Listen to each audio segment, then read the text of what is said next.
Scott Wetzel is not for everyone. For instance, sane people who can easily tell right from wrong are strongly urged to change the channel. Doctors Radio declared listening to Scott Wetzel can be hazardous to your health and can cause sickness, strokes, or wanting to take long walks on short piers. Feelings of agitation, dizziness, depression, frustration, and cold sweats are common when listening to Scott. You can have a bad reaction, such as confusion, redness in the face, teeth clenching, fist pounding, wanting to put a fork in your eye, and feeling the need to throw your radio out the window. Listeners have also reported increased swearing, trouble sleeping, and a strong desire to gamble. Truckers and drivers are urged to stay away. Learn from Jack from Arkansas.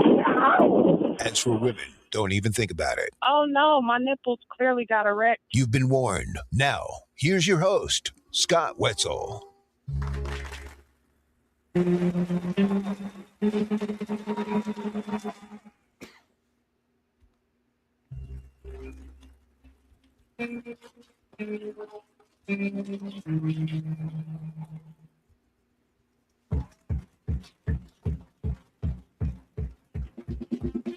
And welcome to the Scott Wetzel Show on a wonderful Wednesday afternoon. Yours truly sitting in right here on FanstreamSports.com, sitting in for the next hour and a half or so, taking a look at the world of sports. You want to send a tweet. It is at Opposite Picks. That's OPPOSITE Picks, P-I-C-K-S. Email me. Go to the website, OppositePicks.com. Hit the contact Scott icon and fire away, or just SWOppositePicks at Yahoo.com. Same thing. Little YouTube chat on the Scott Wetzel Show. Make sure you hit that like and subscribe button. A lot to get to today, as we always say, but in this case it is especially true. LIV, lives on. How about that? NFL head coach is set up to die. Red Sox alive and well. Mr. Vegas right again. Time to utter those 5 dastardly words. Wetzel Black Cloud strikes again. Eating your young and horse racing. Be careful what you ask for, WNBA. You might just get it. Giants won't ever win. JSN wins what Player of the Year award? The greatest heavyweight fight of all time.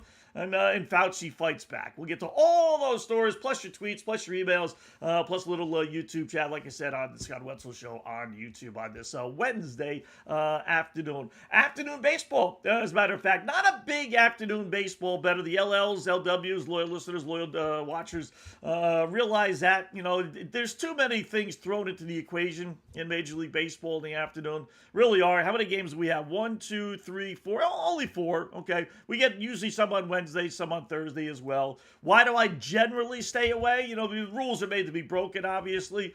You don't know who's playing. Simple as that. We've mentioned this before.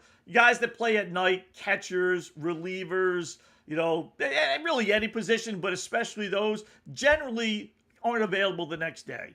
And, if a quarterback or your center is your second most important position on the field behind the quarterback, that's what a catcher is. The pitcher might be the most important guy, but the catcher, the regular catcher, these guys are used to throwing to them. They know him. He knows them. And when you throw the backup in there, it just throws things out of whack. And the catcher rarely, catches on a Tuesday night and then would play this afternoon.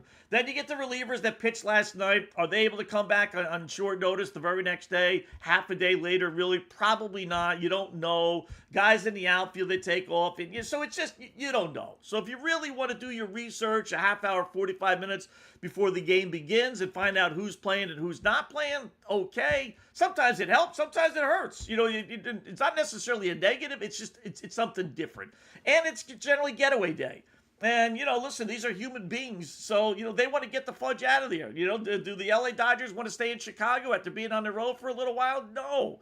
So are they going to be, taking a whole bunch of pitches, extending at bats and playing real baseball? Especially the Dodgers, since they know, they're 15,000 games, above 500, and they don't have to worry about their division or anything really for the most part. No, so you don't know what their attitude. San Francisco, you think they want to stay in Texas, play the Rangers? The Giants season is over. It's like, no, let's just get out of town and get back home or get to our next stop. So you don't know the mentality. You don't know who's playing. You know the mentality. It's not worth it. There are too many other things. There's some games later on tonight. We have WNBA later on tonight. There's really too many other things that you really should be betting on. Now, that said, did I bet on an afternoon game today? Yeah, I did. Despite all that, I did. I fell hook, line, and sinker out of the 4 games that you see on the board, right? Blue Jays, Astros, Dodgers at the Cubs, Giants at the Rangers, and Devil Dogs at Colorado, right? You look at the lines that they're in front of you, and you got Houston's almost basically a 2-1 favorite. You got the Cubs slight favorite over the Dodgers. You got Texas minus 150 or so over San Francisco, and you got Tampa Bay minus 150 or so over Colorado, right? If I told you the lines and you looked at the lines and I asked you, 10 baseball bettors, give me the line that has written all over it, or just sucker written all over it, or just tempting written all over it, right?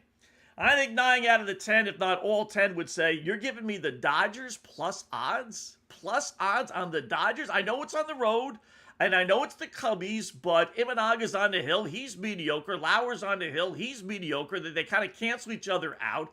The Dodgers are obviously twice the team the Chicago Cubs are. And, oh, by the way, Dodgers lost last night with Skubal on the hill, which we'll get to. I mean, you're willing to give me the Dodgers plus 104 on FanDuel right now? Like, who's saying give me the Cubs? Nobody. Nobody but nobody. I don't know how many times the Dodgers have been underdogs this year. In fact, you know what? I can tell you. I bet it is a little pop quiz. I bet it's not more than... I want to say 10 times, if that, right? So, pretty good website, teamrankings.com. Although I always get like cautions about this site for some reason. I don't know. I'm not sure why. But all these pop-ups, when my computer always hit there and just say, be careful. But the site is pretty good. And they list all these different, it's pretty cool. They list all the games after a win, after a loss, as a home team, as a away team, underdog, favorite, road favorite, 1 day off. They give you all these scenarios in which you can get these teams' records. So it's pretty cool. So that said, as an underdog, away under, they're underdog, right? Just as an underdog, the Dodgers are, they've been an underdog 5 times, not even 10. 4-1 as an under all season. This is only the 6th time the Dodgers have been an underdog in 110 games or so. Stanky's only, just out of curiosity, Stanky's only 16 times. Wow. Guess. This is surprising. Guess who the third team is? The third fewest team. How do I say this? Which team has been an underdog the third fewest times? There you go, Scott. So Dodger, I bet I could give you 10 guesses and you wouldn't get it. I don't think I would have. Dodgers 5, Stankies 16. In fact, Stankies are actually the third team. There's another team that's been an underdog less than the Stankies. Is that possible? All right, let's see if you could rattle it off. I'll speak for you. How about let's look at the standings, right? So you start over in the National League, right? How about the Atlanta Braves, Scott? No, because they weren't supposed to be this good. Philadelphia Phillies? No, close, but no. Milwaukee Brewers? It can't be the Brewers, right? Because they weren't supposed to be this good, right? No. How about those Cubs we talked about? Maybe the Cubs, they were supposed to be good. You got to think of a team that was supposed to be good and has been pretty good to maintain that reputation. No Cubs. That's 4. Let's go to the American League. We mentioned the Stankies, so it can't be the Red Sox? No. Not the White Sox, not the Guardians, not the Tigers, the way they've been playing. I don't even know if I could come up with Tampa Bay. It wouldn't be Tampa Bay, right? No, not Tampa Bay. Houston? No, that would be a good one. They were expected to do well. Mets, but the Mets are awful, so it wouldn't be the Mets. That's 6. Even the Brewers and the Cubbies are ready, right? Arizona, no. 7. Padres, no. 8. I mean, who's left, for goodness sakes? Texas, 9, no. Toronto, no, because they suck. So who would be the team? Who did I forget, right? There's one team. Their record, believe it or not, they're under 500, which is really weird. How about the Seattle Mariners? I guess it makes sense. Expectations coming in, supposed to be pretty good, but they're not good. But yeah, according to this website's pretty good. Like I said, I followed it, and everyone has different numbers, so they can be off by a game, 2, 3 games, right? One guy has it minus 120, the next guy has it, pick 'em, whatever the case may be. But according to team rankings, Seattle has only been an underdog 15 times this year. They're 4-11, but that is the second few. Wow, that's really amazing. But anyway, back to the original. Never would have guessed that. Like I said, I think I could have given you 10 guesses. Maybe you would have landed on Seattle somewhere along the line.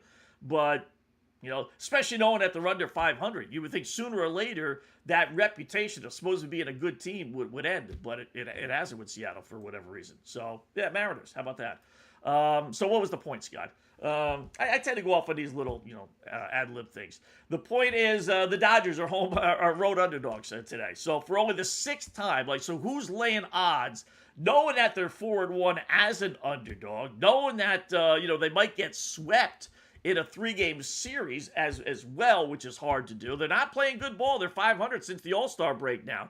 The Red Sox have put them in a little bit of a rut here, and they can't get out of it. But that said, I will take the Dodgers. I bet the Dodgers. I've hook, line, and sinker, bet an afternoon game, which is not smart, and then bet the Dodgers, which has got sucker written all over it. But let me see the Dodgers get swept by the lousy Chicago Cubs. I don't think the Cubs are any good. I really don't. So, but we got that game. Then we got San Fran, Texas, and then Tampa Bay and Colorado. Actually, a pretty decent pitching match. I wish it wasn't going to be the case because the one guy we do like to play for Colorado is this Sugano dude.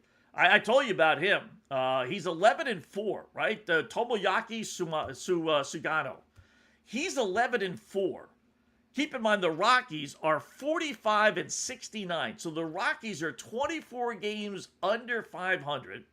He's 7 games over 500. That's a 31-game swing. That's how good this dude is. And they win, as the record would indicate, 11-4. They win his games when he pitches, believe it or not. Thank goodness for him. The Rockies this year, 7-1, 7-2, 8, 9-2, 9-4, 11-4, 11-5, 11-6, 12-6. They're 13-6. 13-6 when this guy pitches. So same thing, 7 games over 500. For a team that's, like I said, 25 games under 500, 29, whatever the hell it was, almost 30 games under 500, that is phenomenal. Phenomenal. So, unfortunately, he's playing Tampa Bay, and Tampa Bay's throwing one of their best pitchers. So, couple that with it being an afternoon game, and it was a rare, just, I'll stay to the side and just let the afternoon play itself out and see how things go. Red Sox play later on tonight against the White Sox. They won again yesterday. As our LL, Tim in Pittsburgh, can the Red Sox be stopped? I don't want to put the black cloud on them and say no. But, Timmy, I tell you what, man, it is just, you got to pinch yourself as a Red Sox fan. I mean, I've actually even bet on them. I haven't gone crazy. Like, realistically, unless you're a Red Sox fan, and I get why you wouldn't want to, continue to bet on them as a Red Sox fan. But their run has just, should be anyway, an automatic play on every single night. Every single night. The Red Sox right now are whopping 30-5 their last 35 games. 30-5. You know how hard that is? That's the best in franchise history. That is just an unbelievable run. It's just like, wow. 2 games, 62 wins and 51 losses. They're now 11 games over 500. The turnaround has just been, we keep on talking about it, and I know I don't want to bore the non-Red Sox fans, but it is what it is. We're going to be bragging about this. We could be in the middle of the NFL season if the Red Sox continue to win. I mean, if you actually put whatever your unit is, we'll say $100 on the Red Sox, going 30-5, they've been an underdog many times during this run. So I don't know what the actual ratio would be, but 25 games over 500, you'd be up at least $2,500, right? And realistically, probably about $3,500 if you were $100 better. If you had the cojones there to keep on betting it, not roll it over. I won't even get into rolling it over, but like I said, if you're $100 better, you bet them with the Stankies. They were an underdog against the Stankies the whole time. which started this little run. I mean, man, just amazing. 14 runs last night. They're getting pitching. And yet tonight, again, I say this with betting, with baseball. It really is the easiest thing if you could just take your brain out of it. Now, the White Sox are pretty good. I get that. They're in first place, right? They're over 500. So, but still, any other team that's 10 guys, I think it's at 12. They're 61 and 51. Any other team that's 10 games over 500 and 30 and 5, their last 35 games or 29 and 5, whatever it is, they would be more than a minus 125, 130 home favorite. Maybe on the road, no. But, and that's with their best pitcher, Sonny Gray, on the hill tonight. So the Red Sox are at home. They're playing great, obviously. They have their best pitcher, who happens to be 13 and 2, on the hill tonight. Red Sox in his starts this season, it's going to be pretty good, right? So 1-1, 2-2, slow start, 2-2. But 3, 4-2, 5-2, 6-2, 6-3, 7-3, 8-3, 9-3, 9-4, 10-4, 11-4, 12-4, 13-4, 14-4, 14-5, 15-5. 15-5 in his starts, and they're only minus 128 on FanDuel at home. As we told you before, the professional bettor, the wise guy, the guy that does this for a living, and all the other mumbo jumbo stuff that you hear about, right? He's throwing away the card. I don't even want to see the card. Well, how do you know who's playing tonight? Doesn't matter. Well, how do you know who's home, who's away? Doesn't matter. How do you know who they're even playing? Doesn't matter. Well, who do you want to bet then? Just give me the Red Sox. Just give me the Red Sox. That's it. What about the line? Doesn't matter. Unless it's 2-1. Tell me if it's 2-1, then maybe minus 180. Then I'll think about things. Is it minus 2-1 or even minus 180? Nope, not even close. Give me the Red Sox. That's what the pro is doing, and he's walking away. Going into the window in the casino or online, plunking down his money, and I'll see you tomorrow with my winning ticket. That's what the real guy is. Who cares about who's winning between Los Angeles, the Angels, and Baltimore, or the A's and the Reds, or the Mets and even Cleveland, and San Francisco, Texas? Who cares? Who knows? All these teams suck, right? Just keep betting the winning streaks and the losing streaks. It's the greatest sports axiom of all time, as we tell the LLs and LWs all the time. Winners bet with streaks, losers bet against streaks, and the Red Sox are the perfect example. I mean, who's going to, even if you think Boston's going to lose today, like, I got this little hunch, Scott, it's not a good spot, blah, blah, blah, blah, blah. Hey, who's actually going to the window and betting the White Sox today against the Red Sox? Why would you do that? Why would you do that? Maybe you don't bet Boston. You don't want to lay the minus 130 or whatever. But to actually bet against a team that's 29-5 or 30-5, whatever they are, I mean, and people wonder why they lose when it comes to gambling. Oh, they're not going to go 31-5, though, Scott. They're due. They're overdue. It can't happen. Famous last words. So that's the headliner today. Red Sox and the White Sox, who got swept last week by Boston in Chicago, and now hopefully Boston does it again. They're 5.5 back are the Red Sox. Wild card race. They are in second place now, just a game in the loss column behind the Yankees. Still only 1.5 up in the crazy American League. You think after 30-5, 29-5, whatever the case may be, right, that they would be solidly in a playoff spot. And, 5 games up is that's not invincible. It isn't. Not especially when you have Minnesota, Texas, Baltimore, Detroit, and Seattle all within 2 games of the final wild card spot. So that means that you have to keep on winning and have all those other teams lose in order to gain 1 game. Otherwise, if Minnesota and Texas, which have the same record, if one of those 2 wins, then you don't gain any ground. If Baltimore, Detroit, which have the same record, one of those 2 wins, you don't really gain any ground. You gain on the team that lost, but not the team that actually won. So you're maintaining that, that 1 game, 4 game, whatever lead. So it's but pinch yourself as the Red Sox continue to win. So we got Paul Skeens on the hill later on tonight. I read something, not actually heard, but I read something the other day. I don't, I love Twitter, X. I really do. It's goofy. We come up with all our videos and stuff there for the most part. But, one, you always got to question what you see. And then two, you always got to question what you read. Because a lot of times I'll read something and then they'll show a link to the story. Then you read the story and it's completely opposite what the link said. Or it had actually nothing to do with what the actual tweet said, right? So, but I did see one, I think it was yesterday or 2 days ago. And they were talking about Paul Skeens.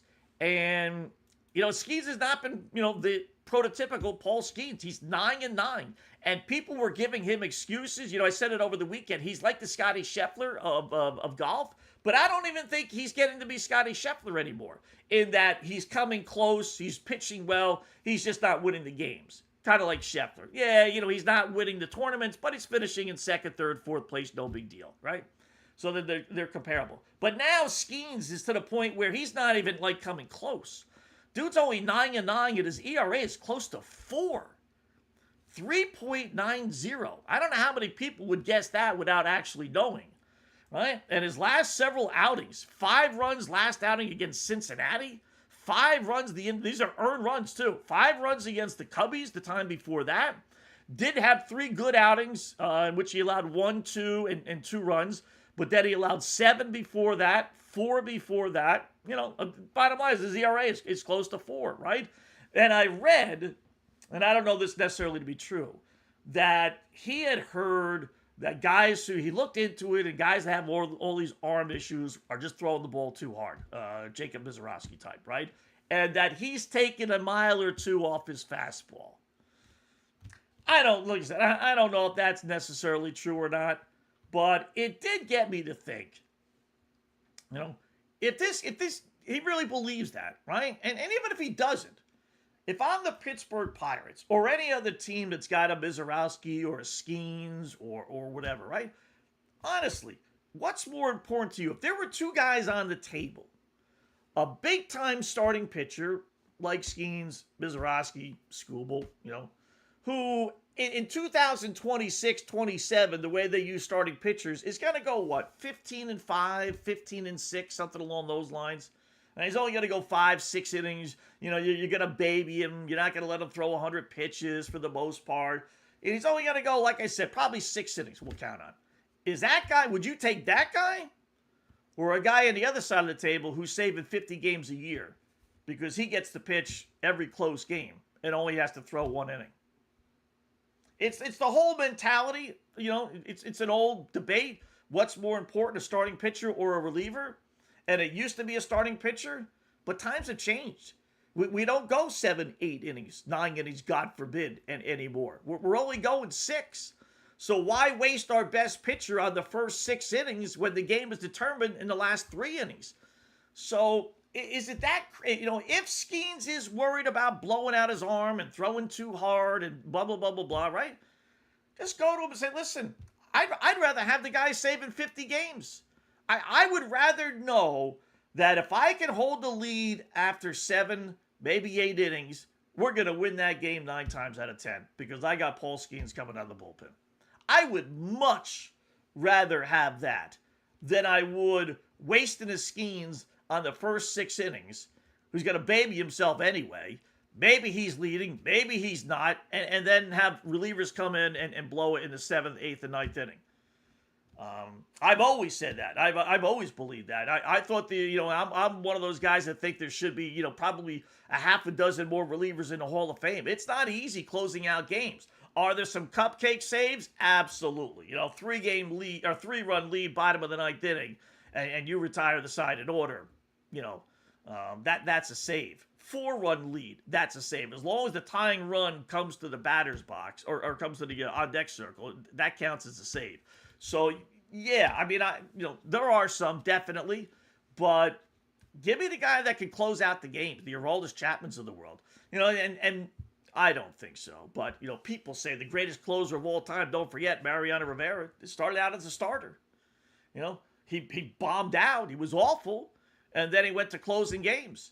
So as closers make more and more money, that's the bottom line. The starting pitcher's got to make more in the open market than a closer will. But, man, If I'm Skeens or Mizorowski or, like I said, Burns, pick guys who can throw the ball 98, 99, 100 miles an hour. Man, I'd rather have you as my closer. I could pitch you every other day. Simple as that. Rather than have you pitch 6 innings once every 6 days and you maybe not even decided in the outcome of the game. So, Paul Skeens, a closer. He would get everybody out. He wouldn't, listen, you never say never, but for the most part, he would be an automatic save. An automatic save. If I'm Pittsburgh, Pittsburgh's not going to re-sign him, right? But if I'm a team that signs the dude, listen, whatever you think you're worth as a starter, I'll give you that as our closer. I will set the market as a closer. I would much rather have that. I really would.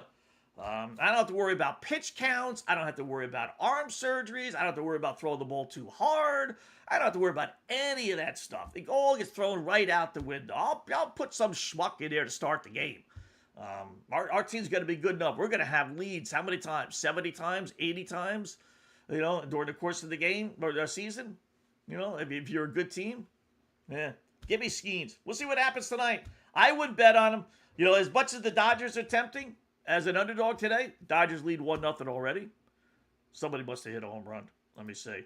As much as, the Dodgers are tempting, so is Pittsburgh as an underdog. I would think, a Pittsburgh, a Dodgers little parlay wouldn't be a bad one. Ohtani. That dude's amazing.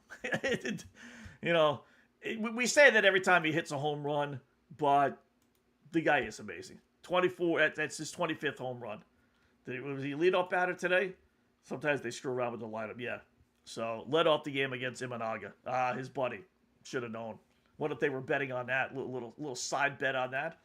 Yeah, that's Dodgers plus odds. I would definitely take that. So, yeah, you get Pittsburgh plus odds, too. So, there's some interesting lines tonight. Red Sox being a small favorite. Pittsburgh with Skeens as an underdog. I do like the over in that game 7. Casey Mize makes his debut for the San Diego Padres. The other Detroit Tiger pitcher. Oh, by the way, that got traded. So that's down on the barrel. And one of our favorite whipping boys is back. Good old Andrew Painter of the Philadelphia Phillies. Oh, was he god awful. He was an automatic cash cow for the bettors. Just keep on betting against him. Oh, it was a beautiful thing. He was so bad. In fact, oddly enough, he actually pitched well his last outing before they finally yanked him and sent him down to the minors. He allowed only 2 runs against Baltimore. But before that, 6 runs, 5 runs, 6 runs, 4 runs, 8 runs, 5 runs, 4 runs. He was just brutal. So 1-8 with an ERA close to 7. They recalled him and put him back in the starting rotation against the Washington Nationals tonight. So you got probably, Washington plus, 175 or so is probably not a little bit bad bet. I like the underdogs today. That is one thing in the afternoon. If you are, forcing yourself to bet it, I would bet the underdogs in the afternoon because of that catcher stuff and people not playing. I think they're definitely live underdogs. So good, pretty good baseball schedule for the board today. All right, NFL. Well, we'll get to NFL in a second here. How about Live? Live lives. How about that? LIV, golf secured funding supposedly. An outside investor, Saudi Arabia, the country itself lost basically so much freaking money that they just said that's it, we're done. See you later. So they had to go find some more funding, and they found some more saps. They made the announcement today. They hope to finalize the deal in September, but they got, a lead investor. Didn't say who, didn't say how much, but it's got to be a ton of money. They were asking for $250 to $300 million to keep the league, if you want to call it that, afloat. And the Saudis' public investment fund spent more than $5 billion the past 5 seasons, $1 billion a year. Now, they didn't necessarily lose all $5 billion, but they probably came pretty damn close, right? Nobody talks about the LIV. I don't really care. I know the Saudi Arabia thing is a little, dicey there for sure with 9/11 living here in New York, but the United States is doing business with the Saudis, so I hate to say just it is what it is, but I don't watch it. I will say I don't think I've watched one tournament. If you told me give me a winner of one, I don't even know where they're playing. There is this perception that all the weekend events are in Saudi Arabia. That's not the case. They're all around the world, including here in the United States. So they are all over the place.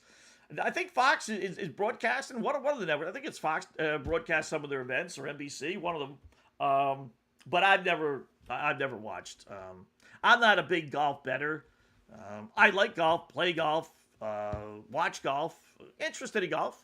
I know the guys, but I don't bet it. It's too hard. It's who the hell knows who's going to win this year in particular. Look at this year. Look at all the winners, first time winners this year. All these 40, 50 to 1 shots. Sounds easy to get, but it's one thing to hit a 50 to 1 shot in college football or NFL or NBA. There's only so many teams. Golf, you got 150 guys that are 50 to 1. So for you to pick out the one guy out of the literally 100 that are 150 to 1 that every once in a while wins, forget about it. It's impossible. So, but they said they got agreement in place. So, they got the 10 tournaments lined up. Bryce DeChambeau was at a players meeting today at the Trump course over in New Jersey. So they got 5 team signature events in the United States. They got 5 team majors, whatever those are, in South Africa, Australia, England, Hong Kong, and Mexico. So I guess it's good.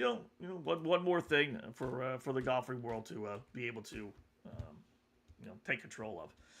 See, federal prosecutors, but they got to go to my website. They just, they got to go to oppositepicks.com. They got to learn. Nobody beats the boys in Vegas. They just don't. So this ongoing NBA gambling investigation with Terry Rozier and company, right? So prosecutors say a key defendant in the gambling case has attempted to tamper with witnesses, including posting a rat emoji on Instagram to the people that are supposed to testify against Rozier and company. In a filing yesterday, De Niro Laster, a childhood friend of Rozier's and a co-defendant in the player's gambling case, has repeatedly and flagrantly violated the conditions of the release. You're not going to win, brother. You just go to oppositepicks.com. That's the mantra. Nobody beats the boys in Vegas. Simple as that. Simple as that. You can have fun trying, as we do, as long as you don't go too crazy. You could be all right, but you're not going to win. Neither, by the way, did the Dodgers. What did I tell you about the Dodgers not necessarily being a lock because they get Skubal? And last night's the perfect example. Now, I think these guys get babied a little bit more in the regular season than they would necessarily in the postseason. But last night's game is the example us naysayers will give you. Skubal started. He pitched well, gave up only 2 runs over 6 innings. That's pretty good. Struck out 6, gave up 1 home run, and Dodgers end up losing 5-1. So even if the relievers came in and didn't allow any more runs, they still would have lost 2-1. So getting Skubal, it's not automatic. It just is. It looks good on paper, looks good in fantasy baseball and all that other stuff. But the guy pitched as well as can be expected. And, the Dodgers lost to some guy, Assad, who is a nobody for the Chicago Cubs. So it's not an automatic thing. Football, it would be automatic. Basketball, it would absolutely be automatic. Hockey, to a lesser extent, automatic. But baseball out of the 4, no. I mean, like I said, it helps their cause, but it's not an automatic. So I told you so with this Dodger team. They deserve to be the odds-on favorite. Chances are they will win, but it doesn't necessarily make it a guarantee. That is for sure. So if you gave me the Dodgers or the field, I would absolutely take the field. How about baseball last night? Pittsburgh manager Don Kelly. He's turning into a bit of a bozo. He really is. Young guy, tough spot. It's the Dodgers, or it's the Pirates rather. Don't spend a whole lot of money. Expectations, were so. So he got tossed for arguing a no challenge. Did you see that last night? So they're playing Milwaukee. I think it was tie score at the time, or maybe lead by 1, whatever the case may be. And the home plate umpire, Pittsburgh is batting. Home plate umpire calls a strike, but it took him a little while. He had a pregnant pause in there. So the catcher taps his helmet to challenge, right? And then the ump steps in and says, no, my bad. It's a strike. Okay, so obviously we're not challenging that. So Pittsburgh's manager, Don Kelly, comes out of the dugout and says, what do you mean you're not, he challenged. Yeah, but it's a strike. Yeah, but he challenged. Yeah, but you dope, it's a strike. Yeah, but he still challenged. So, you got to, you only have so many challenges, even if you get them right? So why don't you go to a challenge? And the ump was like, listen, dude, I made a mistake. I waited too long to call the strike. I've been in this spot every once in a while because I rarely make mistakes refereeing, girls 5th, 6th grade basketball, AAU, right? But every blue moon that I happen to get distracted by some good-looking broad in the crowd, I'll make a mistake, didn't see it. And get a coach that yells and screams, and you walk up to the dude, you just say, listen, man, I missed it. I just, you fess up. You just say, you know what? That girl's like half naked in the stands with huge knockers. I got distracted. I missed it. And 99 times out of 100, the guy will be just like, okay, I get it. We all make mistakes, right? That's what the home plate umpire did here. And Kelly, because he's a putz, didn't take that as an excuse. He kept on going, and finally the home plate ump had no choice but to throw him out. It's just like, you could disagree on things. I thought it was a strike. You thought it was a ball. I thought it was out. You thought it was saved. I thought it was check swing. You didn't. And you could argue back and forth and both kind of stand your ground. But when you get one side that says, no, my bad, I effed up, and the other side doesn't acknowledge that and just say, all right, end of the argument. I won. I know you can't change it. At least you admitted it. If that doesn't end the argument, then the guy who effed up isn't the bad guy. The other guy is. And in this case, it's Kelly. That's pretty weak. It's no big deal. It's a stupid challenge, for goodness sakes. And they would have won the challenge anyway because they challenged it. Who says you're challenging it was a ball? I mean, maybe he would have argued you're challenging it, that it's a ball and it was a strike, and you would have lost your challenge because of that. But, no. I don't know if the rules are written that you have to challenge it being a strike. Like, just bear with me here, right? Say it's a 3-0 count, and you want it to be ball 4, and it's called a strike. If you're a catcher, can you challenge that to turn it into a ball? I guess, right? Same thing if it's called a strike. Do I have to challenge it that it's a ball? Can I just say, all right, I think it's a strike. I'm going to challenge it. So I called it a strike, so there really is no challenge, right? I don't know what the official rules are of that, but that was pretty stupid. It really was. So anyway, got some news on the New York Mets. We'll take a break here. No news it's basically no news. It really is. But little pop quiz, a couple more baseball notes, tons of football notes. Hard Knocks on HBO was last night. I watched a little bit of it. Boy, did someone screw up in the NFL.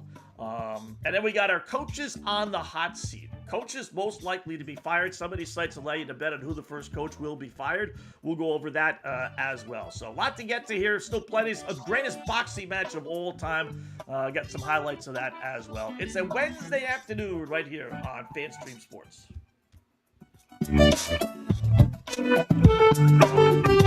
Hi golfers, IndyCar Tim here. I want to talk to you a little bit about Golf Central Magazine. It's not just a golf magazine, it's the magazine for everything: turf, travel, philanthropy, and lifestyle. Head over to golfcentralmag.com and check out the latest issue. Some of the regular features in Golf Central Magazine: the Golf Bachelorette of the Month, the Golf Bachelor of the Month, the Golf Cart Girl of the Month, Golf History, Grip It and Sip It. So head over to golfcentralmag.com. It's free. It's the magazine for everything: turf, travel, philanthropy, and lifestyle. Golf Central Magazine at golfcentralmag.com. We'll see you there.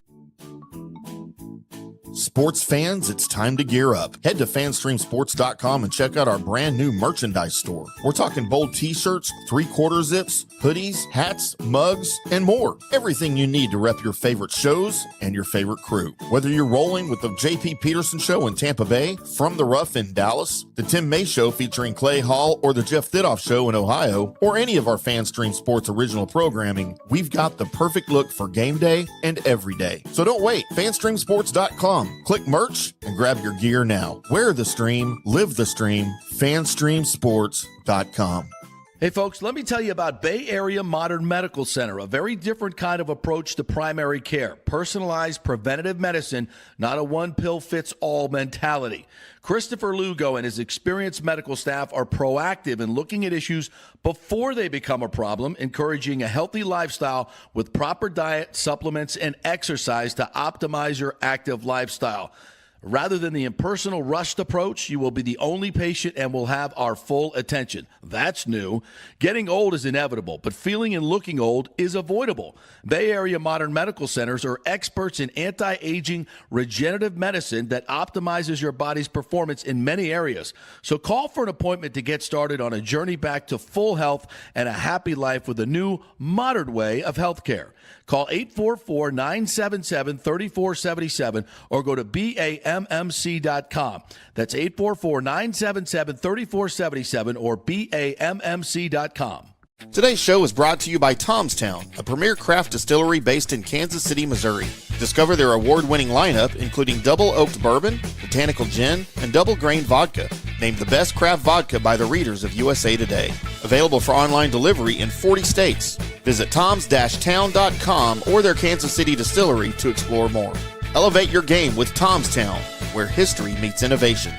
Please enjoy responsibly. Orion Golf Management Solutions. Orion Management Solutions has tailored its service packages just like it tailors its approach to customers. Some owners need more supervision, while others need periodic assessment of their short-term and long-term strategies and programs. Orion can be called in to develop a business plan with the existing staff, or we can assist with the daily management of a facility or event. Either way, we make sure the client is satisfied and understands the direction the facility needs to go in order to achieve the owner's goals. Orion Management Solutions can help with owner assistance service solutions, daily course management, business plan development, monthly operations, or as-needed consulting services. Whatever your need, Orion Golf Management Solutions can help. Check out oriongolf.com. Let's go! Right now, back to the show on FanStream Sports.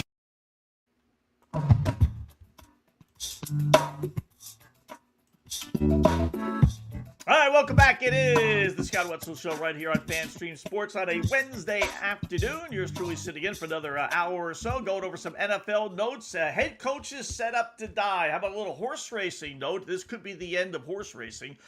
Be careful what you ask for WNBA. You just might get it. New York Giants are in a whole lot of trouble. Maybe the greatest heavyweight fight I have seen, believe it or not, of all time. And speaking of fighting, Fauci fights back. So we'll get to all that stuff, including the Wetzel Black Cloud striking again, unfortunately. Two other baseball notes. Pittsburgh released Marcell Ozuna, 1-year, $12 million deal. It's amazing these teams that don't spend money generally, when they do, it never seems to work out. It just never, I don't know what it is, but it just never seems to work out. Good story at Stanky Stadium, and I don't say that too often. The Lombards, don't know them. They're at the stadium watching their son, George Jr., just got called up, taking over at shortstop against Anthony Volpe. So it might be the end of Volpe's short little career with the Stanks, sent down to the minors. So this kid comes up, right, making his debut. Parents got to be there, right? Except they have another son, Jacob, who's making his minor league debut. I forget where that was, right? So what do? They end up going to see the older son. Good choice, right? He hits a home run in his first at-bat. Stankies win last night 2-0. Meanwhile, the younger son, Jacob, he hits a home run in his debut. How crazy is that, right? I mean, you talk about living the high life. That is definitely it. This is why we hate the four-letter network, right? That they pick stories that are old. I've always said that they're not for the person... They're for the casual fan. They're not for the hardcore fan. It used to be the other way around, but, numbers are numbers. It's like a Super Bowl broadcast. You got to go for the casual fan because the hardcore fan is going to tune in. You got to get that casual fan, right? Same thing with the four-letter network. You'll get the hardcore fan. You need to bring in the casual fan. And I say that because they had a report today about how Freddie Peralta, he got traded the other day to... Tampa Bay Devil Dogs. So they had a report saying that Freddie Peralta had a sit down with Juan Soto and Francisco Lindor to try and make amends. These two guys don't like each other, right? Big story. That has been talked about for weeks. I mean, for weeks here in New York. First off, we know Soto and Lindor don't like each other. That was brought up, many times, 2, 3, 4 weeks ago.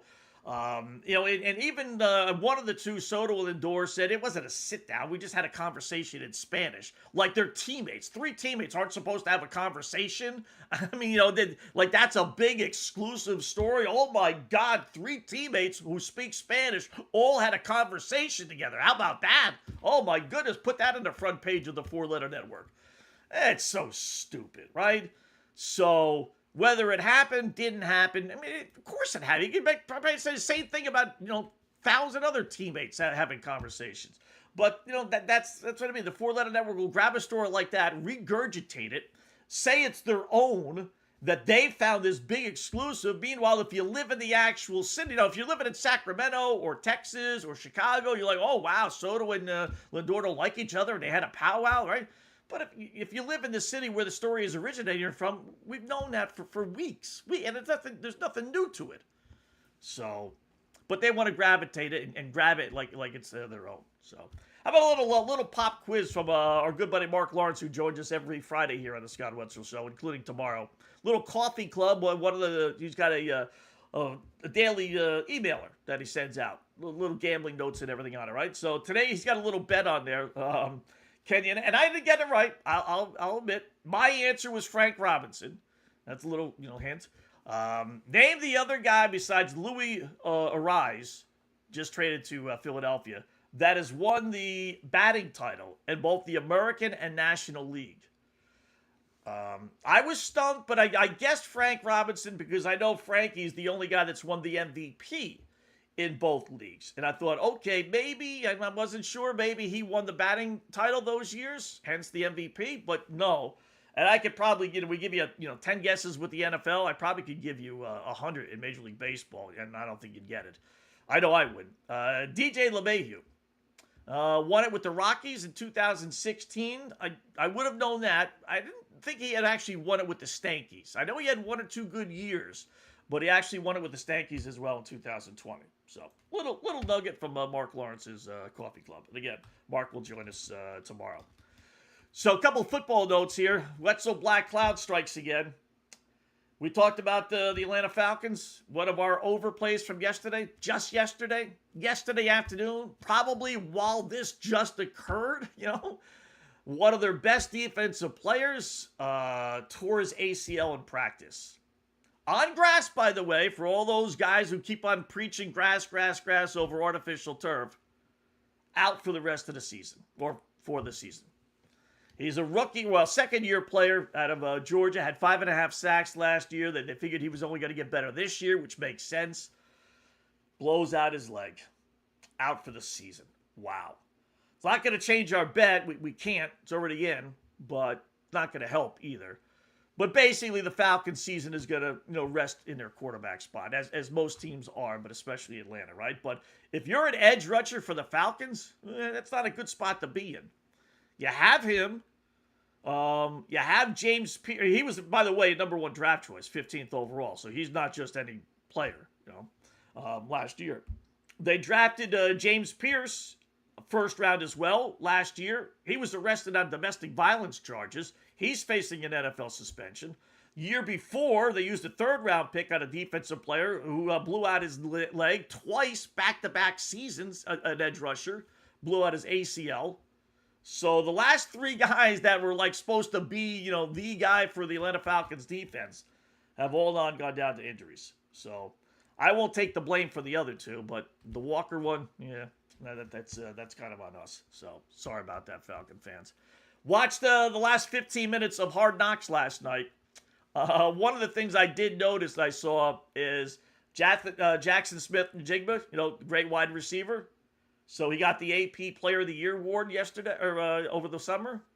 And I guess they did. Not I guess they did. They showed the award. I don't know how you make this mistake, right? But on the inscription on the trophy, it says AP Defensive Player of the Year. Oh, how could you make that mistake, right? Not only make the mistake, but then don't catch it. Like, I could see maybe the inscriber just, all right, not paying attention. He's got the player of the year. Okay, 50-50 shot. I'll take defense, and maybe you're wrong.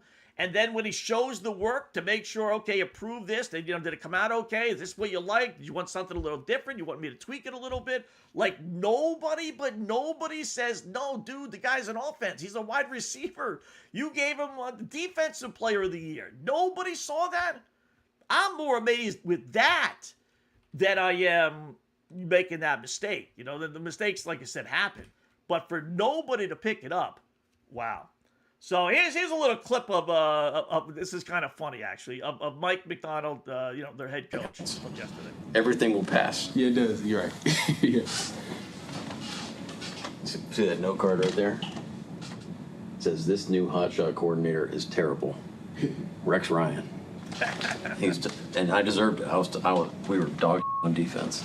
And he was I don't even talking know mad. who he was with. And back then I used to care so much about image and now he thinks that we're the best thing ever. Yeah. But it's I remember, Yeah, I keep receipts too. I like to prove people wrong. But even still, there's always this thing of people's version of me and what they think of me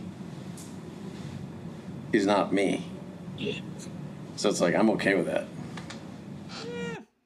I don't know about that. Who thinks anything bad about Mike McDonald? That was 4 or 5 years ago. I don't remember what team he was on that he's referencing, right? The McDonald. I think most people think he's a good head coach, right? I mean, the average Joe Schmo, maybe the insider, if you will, doesn't. But, I think for the most part they do. So, like I said, I only watched the last 15 minutes of it. I don't know if it was good, bad, or indifferent. Seemed like it was, typical, same thing. So, maybe the off-rough was something new this year. But I like those. I think most people do really like those for whatever reason. I know the reason, because people don't see the insides of an organization like that and hear them talk. And you got the helmets on. They look like machines. And in reality, they're obviously not machines. How about Dallas saying Micah Parsons says, this is not a good sign. I got two bad signs here. I'll start with the Cowgirls. Micah Parsons, they're starting the linebacker, defensive end, whatever we're going to call him. Says he likes his chances of returning week 6. Okay, so what would be the problem with that? It's against the Green Bay Packers. So is he just saying that because it's the Green Bay Packers, or is he saying it because he's playing for Green Bay? It's against the Dallas Cowgirls. So is he saying that because it's Dallas and he wants to get back at them, or realistically, it just happens to be that Green Bay is facing the Dallas Cowboys? They were playing Tampa Bay. Would he be saying he's coming back in week 6? If I'm Green Bay, I'm not screwing around. You know what? We're paying you way too much money. I will take my chances that, you're not going to be ready. And if that's the case, then that's the case. So I've not, you don't want to screw up with that, right? With the injury, you end up blowing out your knee again, and that's the end of that. So yeah, no, not good. Not really good. Green Bay's first 5 games. Let me take a peek and see where the Packers are when it comes to that. Can they survive without him? How long can they survive? Their bye week is by 11. All right, so you hope to get them certainly before then. Can you win at Minnesota and at the Jets? Yeah, right? You should get one of the two. And you got Atlanta at home. You're 2-1. Maybe get a split out of Tampa Bay, Chicago. Tampa Bay on the road, Chicago at home. Now you're 3-2. Then would come, you hope to get a split. There's that Dallas game. And then at Detroit, maybe you're 4-3. And you got Carolina, maybe you're 5-3. That's the Thanksgiving Day game, so you wouldn't play that one, I would think, if you're not playing 4 days earlier. That November 8th game, that's the one. You get a full week and a half off after the Carolina game. No sense rushing you back for that one, especially at home. You should be able to win that game. Patriots on the road, that would be the one that I would say, if I'm a Packer fan, if you're close to coming back, that would be the one. Bad sign with the Giants. This team, you have hopes for them. You really do. But yesterday in practice, Jackson Dart, really the face of the franchise, they hope to be anyway, scores a run, touchdown run. He's their quarterback, if you don't know. For whatever reason, I didn't see the play, but for whatever reason, decides to throw the football at the nearest defender, hits him in the head, albeit a helmet on, but still. That starts a brawl, which is idiotic because your quarterback shouldn't be brawling with anyone, let alone his own freaking team, right? So that's bad enough. So you would think, what would, and this is, proof to me that I don't, I'm not big on the Giants head coach. What do you think the head coach of an NFL team would do, knowing that your star quarterback, and star I'm using loosely, but your quarterback, right, who's coming off an injury that ended his season early last year because he decides not to sit down and get out of bounds, decides to start a fight, not get into a fight, start a fight with his own team. Don't you think the head coach, knowing that the quarterback is only a second, third year player, whatever, second year player, right? That not a veteran who knows better. So they asked John Harbaugh after practice, did you, listen, we saw the brawl there. Did you talk to Dart about not doing stupid things like that? And Harbaugh's response was, I think he understands that we don't want it for the game-winning extra point. We don't want to make it a 50-yard extra point or so. Did I say anything in that case? It's pretty clear-cut. Meaning, no, he didn't. And no, John, it's not clear-cut. This is not Lamar Jackson. This is not a veteran quarterback. This is a second-year dweeb who keeps on thinking he's a running back and keeps on thinking he's playing for Topeka High and can run over defenders and not run out of bounds and then not take sacks when he's supposed to take sacks and not do all the smart things that are going to make you survive as an NFL quarterback. He does need to be told that, hey, you don't do that at the end of a game or any time for that matter. Why sacrifice a point in the first quarter or second quarter? It's not just at the end of the games. I think if he's that stupid at the end of the game, then you really have a problem. But you want to at least coach him to know not to do it in the first three quarters either. And if you're not going to do that at practice, when you actually have practices, not like in the NFL regular season when you really don't, when you going to do it? I mean, that's why you're the head coach. That's as stupid of a statement as Dart's actions. No, I'm going to assume my second-year quarterback who's played 5-6 games, whatever it is, he knows enough not to do that. Really? Are you not the guy in charge? Are you not the guy that's responsible for Dart staying healthy and being smart and not making dumb plays? It's not the player who makes the dumb play that's dumb. It's the head coach who allows it to happen and doesn't, penalize or at least talk to the guy. It's one thing I did respect out of the Arizona head coach last year. What's his face? When the guy was about to score the touchdown, he decided he was going to spike the football, a half an inch, cost me a bet on Arizona before he actually scored. The touchdown didn't count against Tennessee.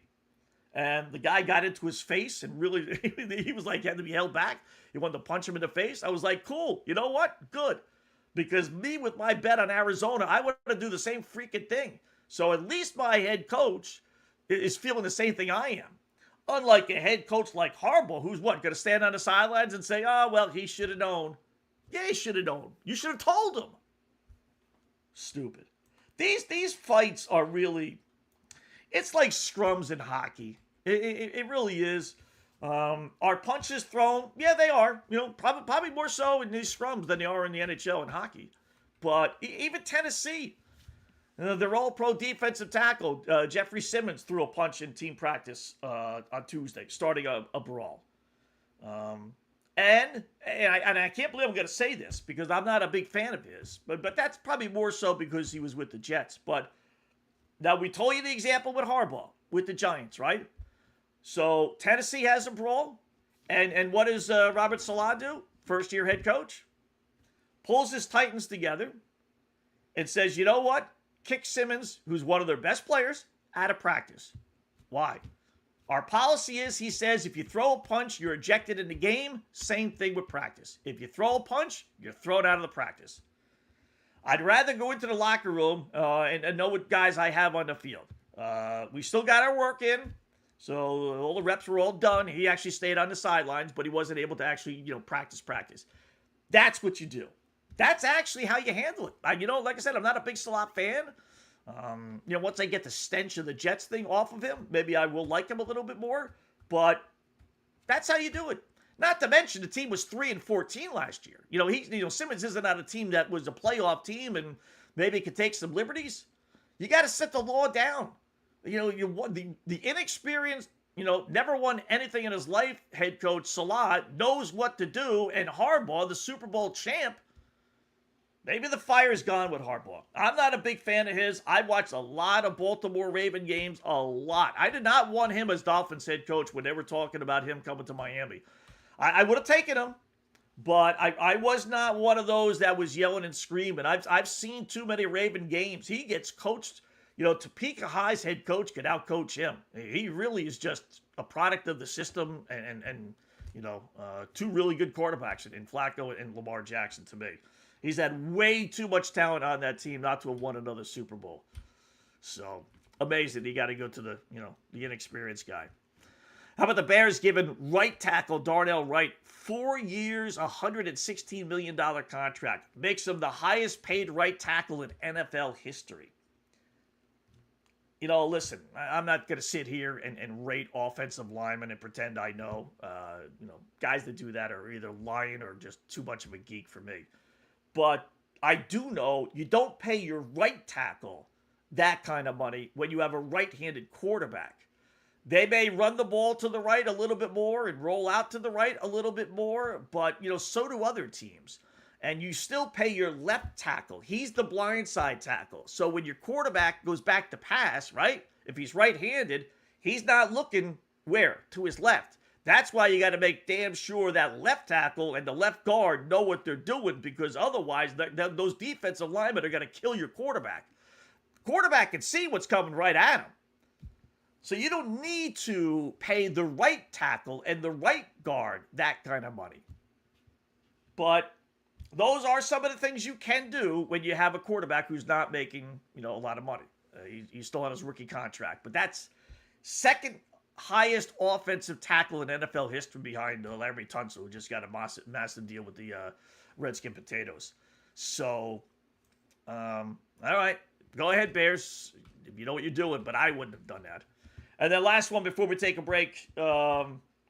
We got Pittsburgh's, it's so weird to say Pittsburgh, but Aaron Rodgers on the 4-letter network, right? And he's ripping Fauci the other day and just kill him, as we all have, right? He's a phony fraud.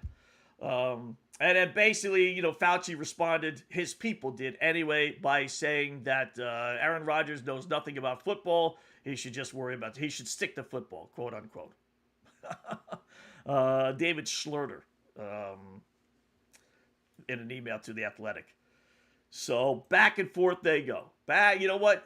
That's all fine, Fauci, but you can't do what you did the other day and keep on pleading the fifth, and then come back and fire away like that, like you fessed up and you told everything about, COVID and everything else is true and blah, blah, blah, blah, blah. No, You got a pardon. You could have said anything. You could have said, I made the stupid stuff up. I'm the one that distributed. I did it all. Don't blame it all on me. He could have said whatever he wanted.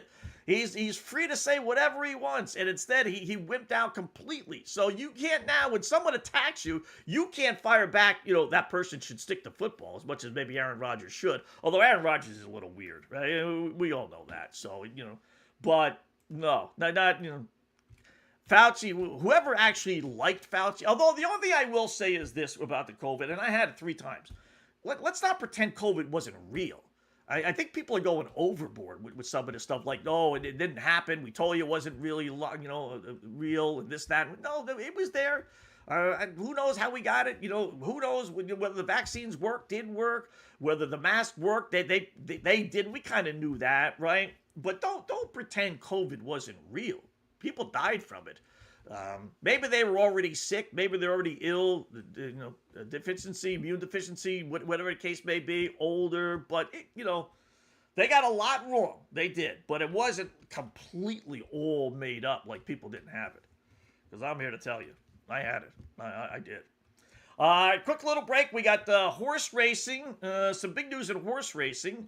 Something we brought up the other day. I didn't even know about yesterday. We've got to bring that up again today. Probably the greatest heavyweight fight I've seen. A little WNBA, and then our marquee, which is the NFL head coaches on the hot seat. I got how many guys? 1, 2, 3, 4, 5, 6, 7. I got 7 guys that are on the hot seat, and then 3 I think will surprise you. We'll get to all that when we come back here on the other side. Scott Wetzel Show on FanStream Sports. Hi, golfers. IndyCar Tim here. I want to talk to you a little bit about Golf Central Magazine. It's not just a golf magazine. It's the magazine for everything. Turf, travel, philanthropy, and lifestyle. Head over to golfcentralmag.com and check out the latest issue. Some of the regular features in Golf Central Magazine: the Golf Bachelorette of the Month, the Golf Bachelor of the Month, the Golf Cart Girl of the Month, Golf History, Grip It and Sip It. So head over to golfcentralmag.com. It's free. It's the magazine for everything: turf, travel, philanthropy, and lifestyle. Golf Central Magazine at golfcentralmag.com. We'll see you there. Sports fans, it's time to gear up. Head to fanstreamsports.com and check out our brand new merchandise store. We're talking bold t-shirts, 3/4 zips, hoodies, hats, mugs, and more. Everything you need to rep your favorite shows and your favorite crew. Whether you're rolling with the J.P. Peterson Show in Tampa Bay, From the Rough in Dallas, the Tim May Show featuring Clay Hall, or the Jeff Thidoff Show in Ohio, or any of our FanStream Sports original programming, we've got the perfect look for game day and every day. So don't wait. fanstreamsports.com. Click merch and grab your gear now. Wear the stream, live the stream. fanstreamsports.com. Hey folks, let me tell you about Bay Area Modern Medical Center, a very different kind of approach to primary care. Personalized preventative medicine, not a one-pill-fits-all mentality. Christopher Lugo and his experienced medical staff are proactive in looking at issues before they become a problem, encouraging a healthy lifestyle with proper diet, supplements, and exercise to optimize your active lifestyle. Rather than the impersonal, rushed approach, you will be the only patient and will have our full attention. That's new. Getting old is inevitable, but feeling and looking old is avoidable. Bay Area Modern Medical Centers are experts in anti-aging regenerative medicine that optimizes your body's performance in many areas. So call for an appointment to get started on a journey back to full health and a happy life with a new, modern way of healthcare.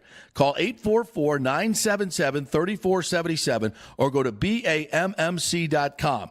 That's 844-977-3477 or BAMMC.com. Today's show is brought to you by Tomstown, a premier craft distillery based in Kansas City, Missouri.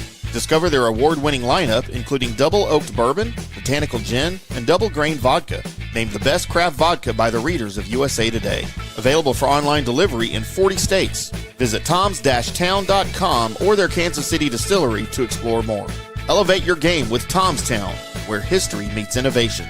Please enjoy responsibly. Orion Golf Management Solutions. Orion Management Solutions has tailored its service packages just like it tailors its approach to customers. Some owners need more supervision, while others need periodic assessment of their short-term and long-term strategies and programs. Orion can be called in to develop a business plan with the existing staff, or we can assist with the daily management of a facility or event. Either way, we make sure the client is satisfied and understands the direction the facility needs to go in order to achieve the owner's goals. Orion Management Solutions can help with owner assistance service solutions, daily course management, business plan development, monthly operations, or as-needed consulting services. Whatever your need, Orion Golf Management Solutions can help. Check out oriongolf.com. Let's go! Right now, back to the show on FanStream Sports.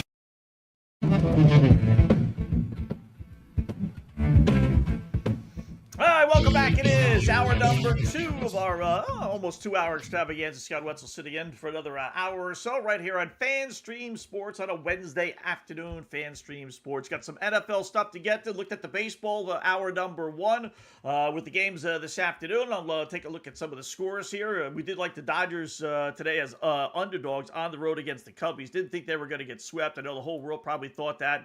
We generally stay away. And lo and behold, they're losing 3-1. It kind of figures. Astros 3-0 over the Blue Jays, heading into the fourth.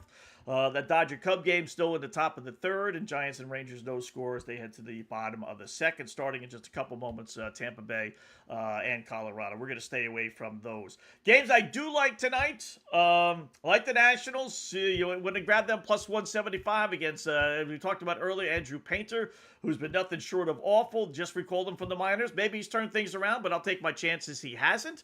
You got to keep on playing the Red Sox, laying a $130 at home against the Chicago White Sox. I mean, how can't you with Sonny Gray on the hill, their best pitcher?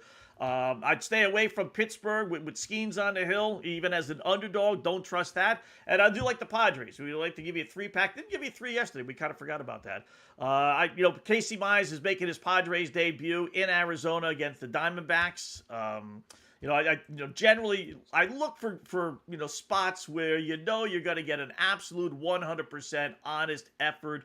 And I think you're going to get that with Mize tonight. So I do expect them to beat Arizona, who lost last night 9-4. I knew that line with Edgar Rodriguez was too good. They were basically pick 'em. You can pick out these lines, but you never can stop yourself from playing them. It is amazing. So those are the 3 plays a little bit later on today. All right, some more football news. Do a little NFL. So here you go. These are the players that I have on the proverbial hot seat. I'll start with the hot seat. Really only have one. There's a lot of first-year head coaches, I must say, this year, and generally, not always, but generally, you get at least 2 years, right? This is year number 2 for Aaron Glenn with the Jets. That's like year number 4 for every other organization. But when it's the Jets, and you got the longest, streak going of never being in the postseason or winning a postseason game, and it's the same old Jets, right? That year number 2, like I said, is like year number 4 for anybody else. You generally don't get a third year. And things were so bad last year with the Jets. When the casual fan watches a game, and they could point things out like, boy, that doesn't make any sense. What are they doing? That's when you know it's really bad. You could lose, and you could point out plays and stuff, and players aren't doing well. But when mistakes are made, like punting on third down, not that they ever did that, but when egregious mistakes are so bad that the casual fan watching on TV is like, that is stupid. Like, having a football with a minute left, they did do this a couple of times before the first half would end, and they would just run a couple of plays and not try and score. Things like that. It's like, what are you doing, Aaron? What are you doing, right? Calling time, using all those timeouts in the first half, stupid stuff like that. So they were bad last year. They were. He cannot survive another 5 or 6 win season. He just can't. I don't think he's getting to 7, 8, or 9. So I think he's probably the first one out the door. That former Jet stuff, for being hired is great. Former Jet, I get all that. But nobody cares if he was a former Jet or a former Miami Dolphin or a former Tampa Bay Buccaneer or a former Topeka High player. At this point, second year, again, it's year number 4. Second year for him, that stuff gets thrown out the window. Nobody cares. So if he doesn't get off to a good start, listen, they were calling for his head last year, as bad as it was. That's how bad it was in year number 1. And we've seen coaches get fired their first year, and the team just say, wow, we just made a mistake. Let's cut the cord. But their opening, is not, at Tennessee, that's winnable. Green Bay at home, that's almost winnable. I don't think you're winning at Detroit or Chicago. Then you got Cleveland at home. Then you got New England on the road, probably a loss. But then you got the Jets, and then you got the Raiders. So that schedule is good for the Jets. If they can't come out of that, how many games is that? 1, 2, 3, 4, 5, 6, 7, 8. If they can't be at least 4-4 with Tennessee, the Dolphins, and Vegas, the 3 other worst teams in the NFL, literally, right? In addition to those other games, if they can't be 4-4, and he's even 3-5, and then he's got at Kansas City, loss, Buffalo, loss, at the Chargers, loss. Now all of a sudden you're 3-8 before you hit Miami on the road. You lose that game, and now you're 4-6, 4-7, 4-8, 4-9. and then you're heading into a bye week. That's the week. Aaron Glenn fired after the Jets lose to the Dolphins. That would be more than likely their 4th straight loss. That's when you fire a head coach, before the bye. He would have been much better off having a bye in the first month of the season when you know you're not going to get fired then, or the very, very end of the season. Having it right around week 13 like they do, but that is just the perfect spot if things are going awry, and I think they will. I think he is going to get fired. I do. So that's the real hot. The Buffalo Wings hot seat, which is kind of mild, kind of hot. You pick, right? Cincinnati, Zach Taylor. You know, he has 2 years left on his contract. He signed an extension in 2022, added 1 more year to it in 2023. So he's good through 2027. So he's only got 2 years left. You know, Cincinnati is as cheap as they come, but I can't help but think, all right, you got to swallow 1 year. If you really want to move on from your head coach, you ought to be able to swallow 1 year left on his contract, right? Has he had injuries? Absolutely. But he's a boob on the sidelines. And he's from Nebraska, and I'm a Nebraska fan. He wasn't great as a quarterback, and he's certainly not any good as a head coach. His team is a mess. They underachieve year after year. You know, this is the same team last year that beat Baltimore, should have been a playoff team, Pittsburgh playoff team, Jacksonville playoff team, but then lost to the Jets and Browns, 2 of the worst teams in the NFL.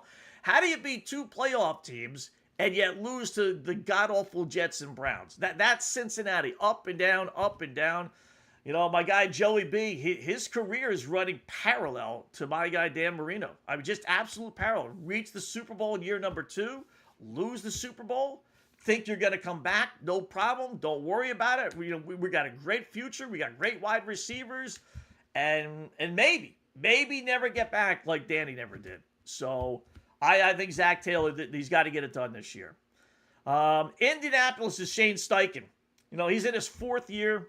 We all know what happened last year, right? Started out 8-2, then lost 7 in a row. You want to blame it on quarterback Daniel Jones getting hurt? You know what? Problem with that is, you know, they actually lost 2 straight to start that streak with him still playing. So, in fact, it probably saved his job, Steichen's job, just because, all right, we're going to give you a pass. It's not your fault, even though it was his fault. Even though that's when head coaches really distinguish themselves, right? When you have a setback like that, you know, you try and get a couple of more wins. You know, they were a couple of wins away from making the playoffs, but they just couldn't get out of that hole. They just couldn't. That's where the head coach is to blame. They do re-sign Daniel Jones, so they're going right back in. But, you know, the trouble also is that Jacksonville has gotten a whole lot better, and Houston is still really good. So Jacksonville 2 years ago was awful. Indianapolis was kind of ahead of them, and now Jacksonville is ahead of them. So when you get leapfrogged by somebody, God forbid Tennessee should be getting good this year, then you really put the pressure on the head coach for Indianapolis. So I got a feeling Danny Nichols, as we like to call him here on the Scott Wetzel Show, he's not any good. You know, he's just not.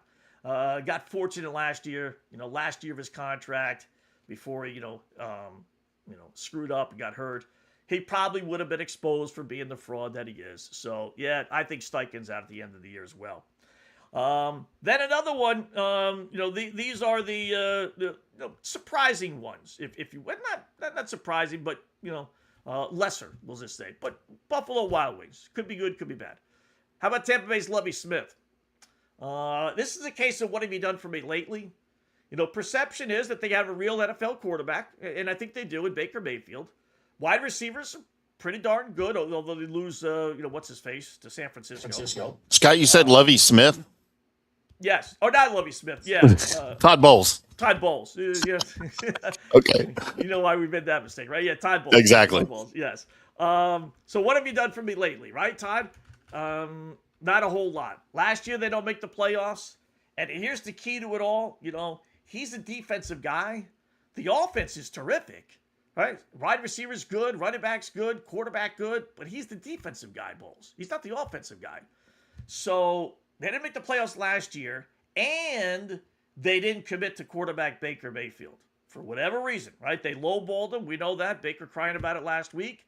So if they don't make the playoffs again this year, I could really see Tampa Bay just saying, we're just going to reload.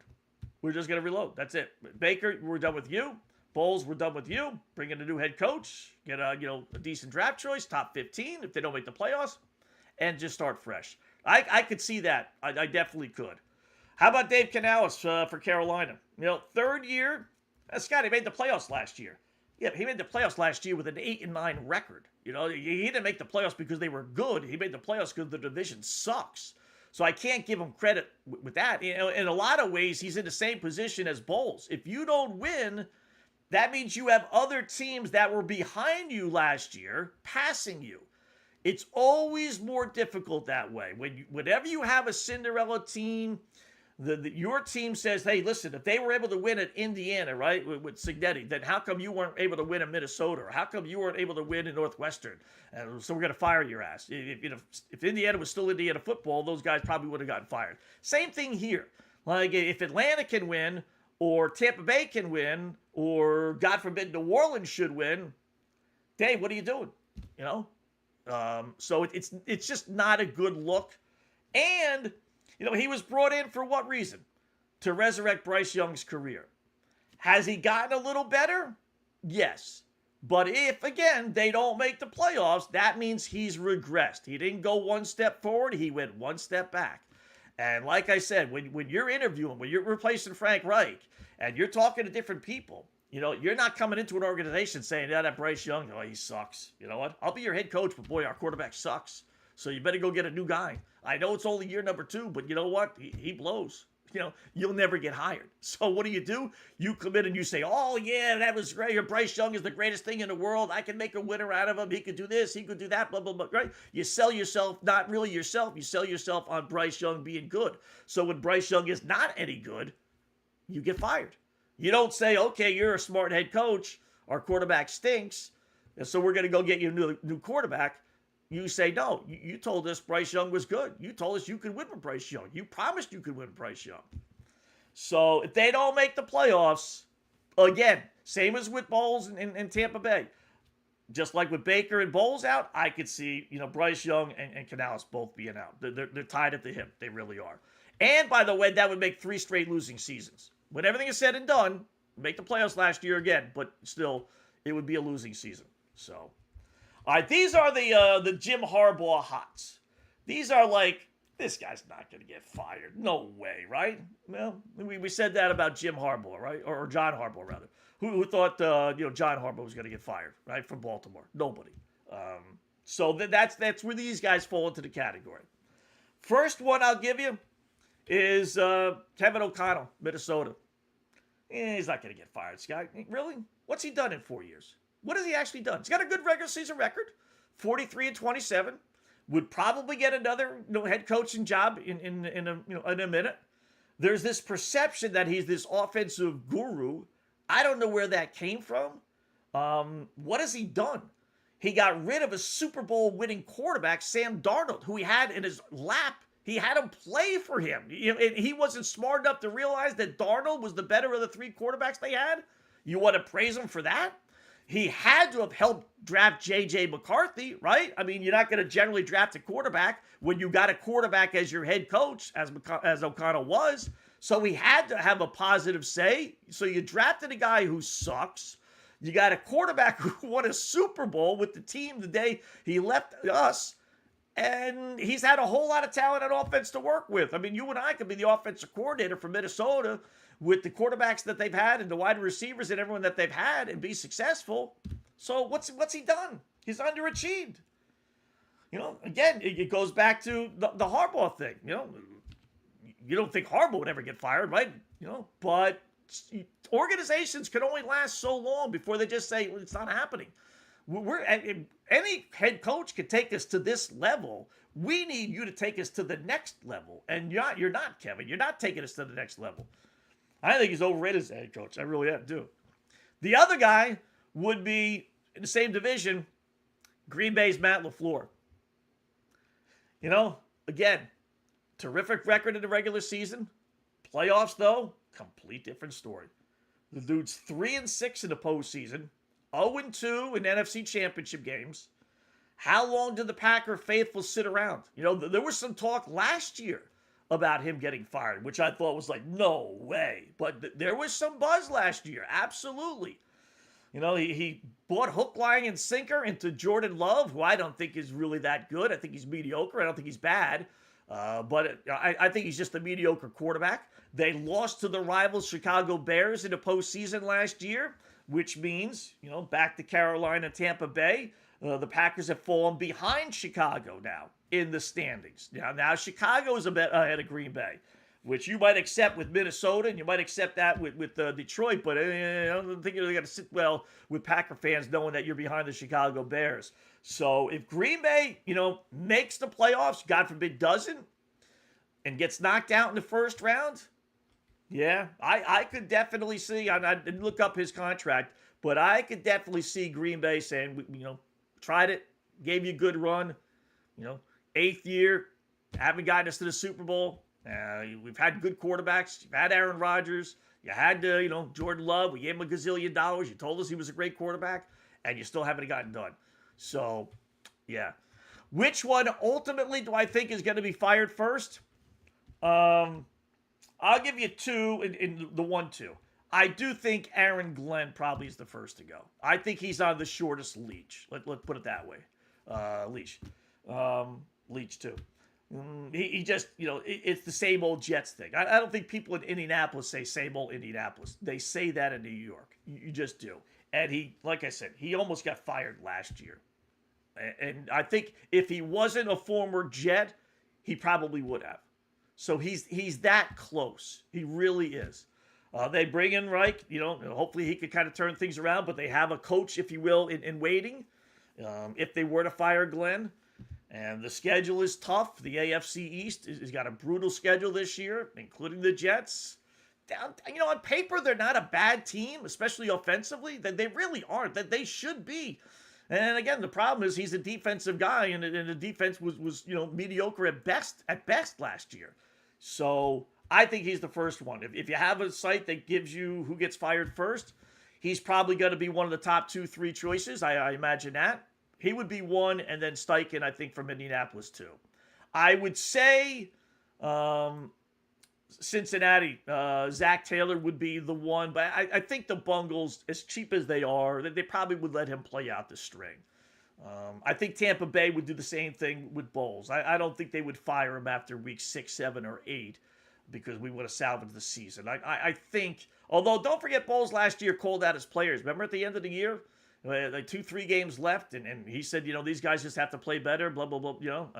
So, he might be, you know, a little bit more on the hot seat than what I even gave him credit for. So, but I think he would get, you know, 12. I think he would get basically the entire season. I don't think Glenn would. The fans would just be calling for his head, and the team would have to do something, even though the season may be lost, but they have to do something to appease the fans. So, Glenn 1, Steichen from Indianapolis, number 2. So, we got a Hall of Fame game tomorrow. How about that? Preseason football is here.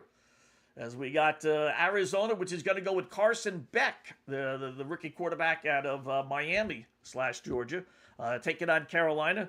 No Jacoby Brissett or Gardner Minshew.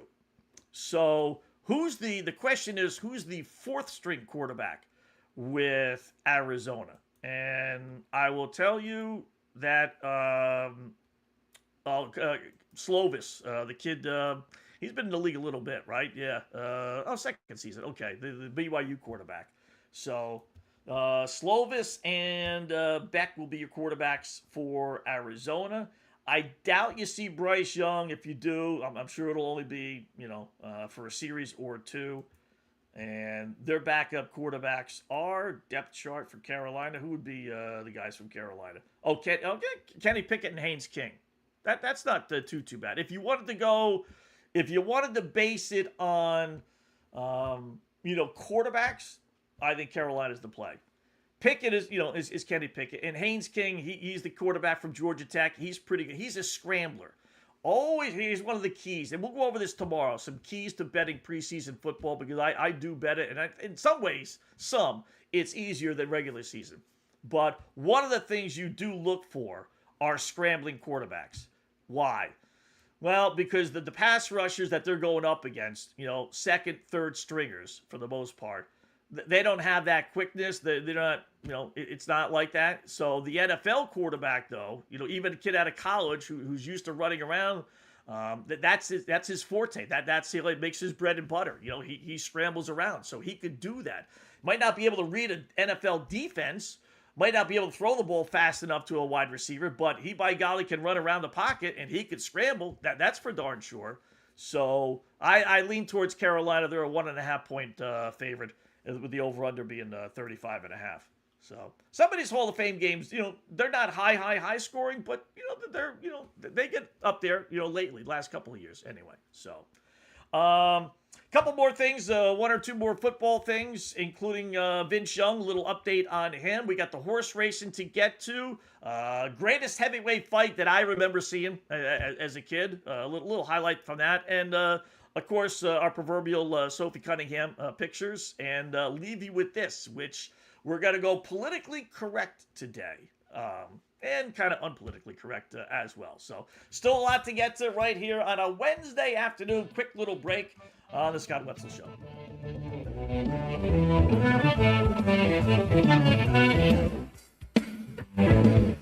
Hi, golfers. IndyCar Tim here. I want to talk to you a little bit about Golf Central Magazine. It's not just a golf magazine. It's the magazine for everything: turf, travel, philanthropy, and lifestyle. Head over to golfcentralmag.com and check out the latest issue.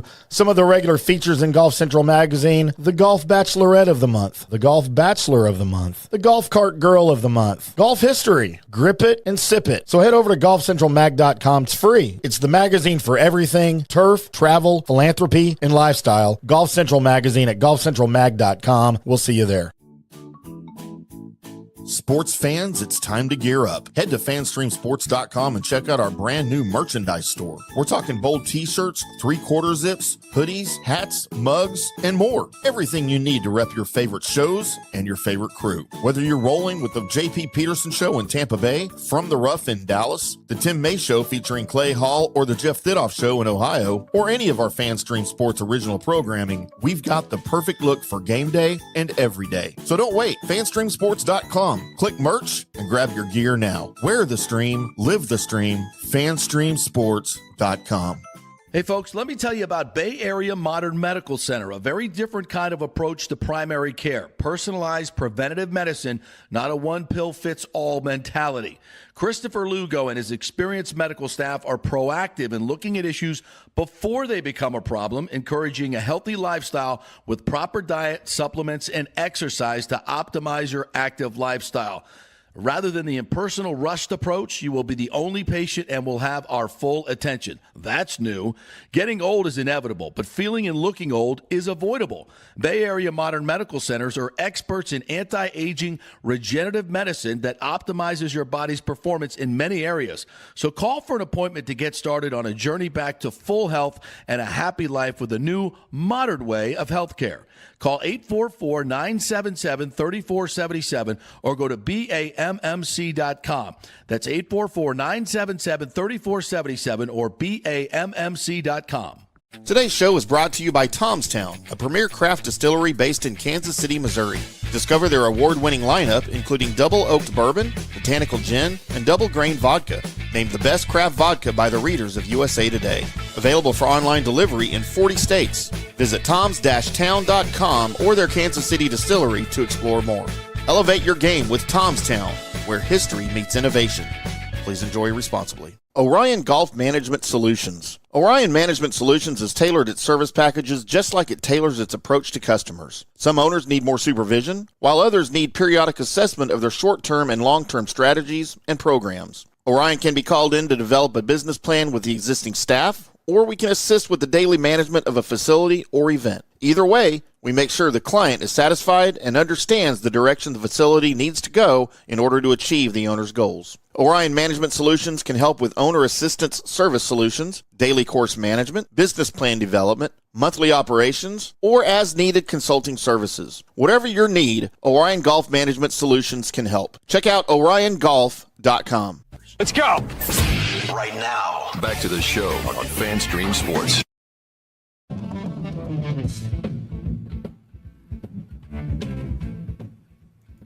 All right, welcome back. It is the Scott Wetzel Show right here on FanStream Sports on a Wednesday afternoon, fanstreamsports.com. Make sure you're following us on the Scott Wetzel YouTube channel. Hit that subscribe and button, and we can kind of converse back and forth. Not kind of, we can actually. Just hit the subscribe, no big deal, and fire away. As our good buddy Tim in Pittsburgh has done, as he talks about the Pittsburgh Pirates. Pirates GM search came down to two guys, the current GM and current GM of the Milwaukee Brewers. Pirates stink because they can't make good baseball decisions, and not necessarily because they won't spend. Yeah, I mean, and that the contract, although I'm not sure why What's-His-Face didn't pan out, I will say that, but Osuna. That seemed to be a halfway decent deal, 1 year, $12 million, but yeah, stuff like that, you got to be able to hit the home run, and they just haven't, and their farm system isn't exactly great. Paul Skeens was gifted to them, right? Give me a couple of players that have come up over the years that have turned into real good players with it. It is amazing how it must be real difficult. I don't know. I think football, I think it's probably pretty easy. You got to find the nuts in the world, right? If you're not crazy, you're probably not going to be good in football, right? Basketball, yeah, kind of the same thing. You get them on the court. You could tell, I got a keen eye. I could tell right away when I do my 5th, 6th grade girls basketball refereeing which girls are the better ones. I could just, they jump off the page, right? So I think the same thing happens at the upper level. Baseball must be the toughest. Hockey too, the fastest skater is usually the best player, right? Baseball, though, with the different levels and different speeds of the ball, and the pitchers can throw this and throw that.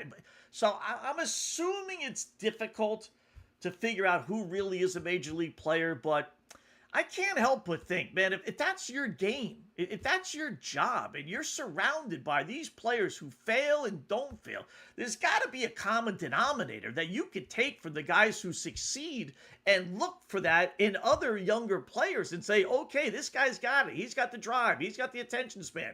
He's got the desire. He's got this. He's got the quickness. Whatever the case may be, I don't... These guys draft 20 players every single year, and they fail, miserably. None. The list of guys who never made it from draft classes is the entire 95 draft, the entire 2010 draft, the entire 2011, 12, 13. None of those guys. None of them. I had 20, 25. Back then, it was 30, 35. I had 30 cracks at these guys, and I couldn't hit it one stinking time. Not one time. I don't know how that's possible. I don't know how you can be in the business and be that clueless onto what makes a person become a major league player. It's amazing to me. So, but that's the Pittsburgh Pirates, and that's a lot of these organizations. That's the New York Jets. Pick every bad team. It's not really because they don't spend money. Spending money is no guarantee. We've seen that with plenty of teams that spent money.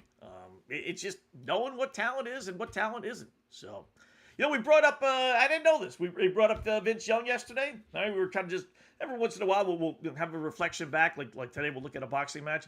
So, one of them was Vince Young, because he had a little snippet there. He was talking about his kids and how he loves his kids and everything. And I said, it's kind of weird. He was a great, great, great college quarterback, just a terrific college quarterback, won the national championship, but just didn't pan out, had his issues, mental issues and everything else.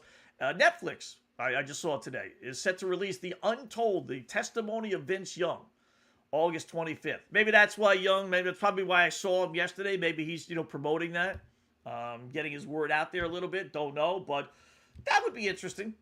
Netflix is coming up with some halfway decent stuff. So, Untold, the testimony of Vince Young, that starts August 25th. Interesting. Horse racing. I'm not the biggest horse racing fan. I've been to the Derby 2-3 times. I've been to the Belmont, here in New York 2-3 times. I've not been to the Preakness yet. So, but I appreciate it. I do. So the big issue in horse racing over the last 4 to 10 years has been, the Triple Crown races kind of dying off a little bit because the horses that are running the Derby just won't run in the Preakness. So a lot of it stemmed from it comes 2 weeks later. I don't know if I really buy that, but we'll take it for what it is. So they run the Kentucky Derby. First Saturday in April, then they run the Preakness 2 weeks later, then they run the Belmont 3 weeks later. So you got all 20 horses or so that run in the Triple Crown, in the Kentucky Derby. Then the Preakness comes 2 weeks later, and the combination of the horses being pooped, unofficial phrase for being tired, or just lack of interest, and we're going to go to the, Belmont instead. So the Preakness announced yesterday, or actually maybe today, officially, that they're going to move their race 1 week back. So now it's going to be 3 weeks and a day. They're going to actually run on Sunday, whereas the Derby, Preakness, and Belmont always ran on a Saturday. I think the COVID year they ran on a Sunday, but otherwise it's always been Saturday, Saturday, Saturday.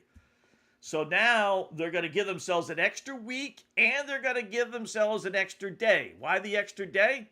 Because that lands on Memorial Day weekend, which is actually pretty smart. I'll give them some credit for some of this stuff, right? That's you got a 3-day weekend. Let's go down to Baltimore, Pimlico, and go look at the race and have some fun and spend a day or two there. We could go in on a Friday or a Saturday, spend Saturday night, watch the race Sunday, still enjoy Monday or go home Monday, whatever the case may be, right? That's pretty smart. It really is. If that lands that Sunday lands every Memorial Day weekend, kudos to them.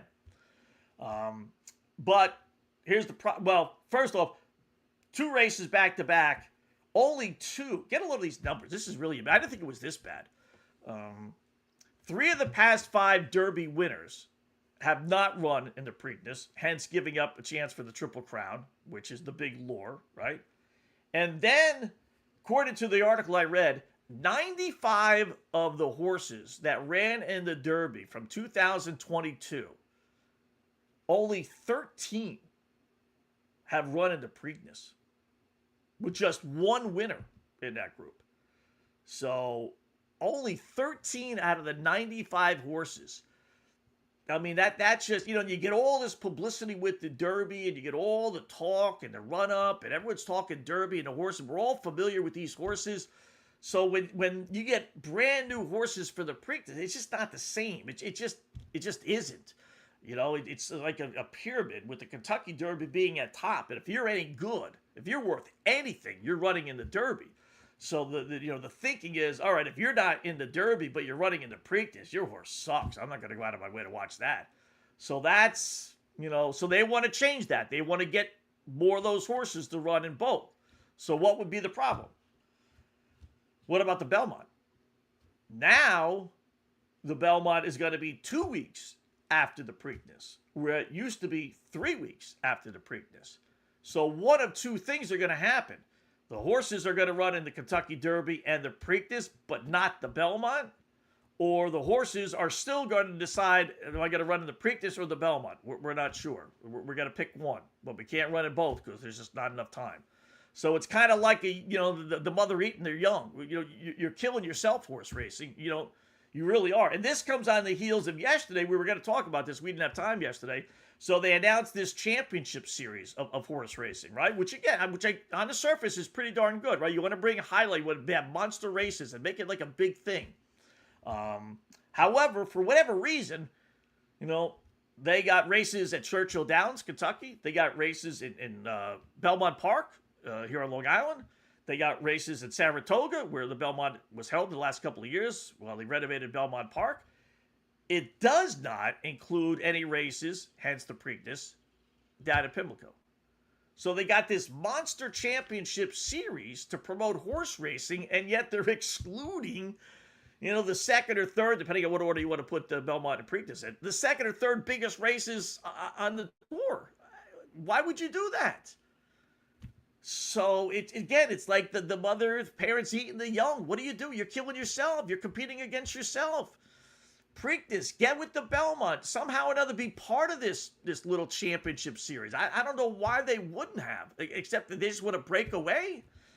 I don't know. Or Belmont, listen, if the Preakness is going to be 3 weeks after the Derby, then maybe you guys should be your typical 3 weeks and move your race as well. I mean, there's nothing really going on Long Island that they couldn't, move it a week later. But if they don't want to play partners with Preakness and they want to have this championship series, it's just, is this going to help this 3 weeks? Yes, it'll help. Is it going to cure betting and horse racing? No.